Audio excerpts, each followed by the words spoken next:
ஞாபக சக்தி கடவுள் நமக்கு கொடுத்துள்ள ஒரு ஒப்பற்ற வல்லமை.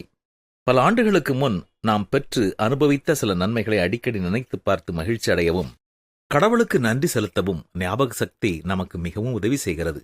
அதே நேரத்தில் யாராவது நமக்கு செய்த தீமையை நாம் ஞாபகத்தில் வைத்து அதை நினைத்து நினைத்து வேதனைப்படுகிறோம்.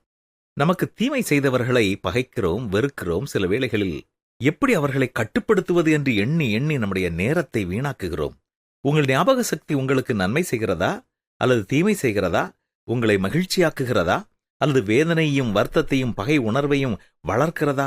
நமது ஞாபக சக்தியை நாம் கட்டுப்பாட்டிற்குள் வைக்க நாம் கற்றுக்கொள்ள வேண்டும்.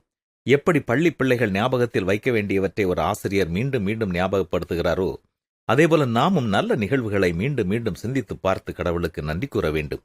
நமக்கு நன்மை செய்தவர்களிடம் நன்றி உணர்வோடு காலமெல்லாம் நடந்து கொள்ள வேண்டும்.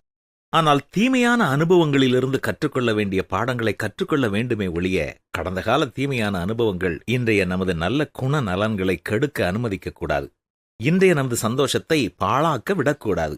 மாறாக கடவுள் செய்த நன்மைகளை நினைத்து, என் ஆத்மாவே கர்த்தரை ஸ்தோத்திரி, என் முள்ளுளமே அவருடைய பரிசுத்த நாமத்தை ஸ்தோத்திரி, என் ஆத்மாவே கர்த்தரை ஸ்தோத்திரி, அவர் செய்த சகல உபகாரங்களையும் மறவாதே என்று அடிக்கடி நாம் கூறுவோமா?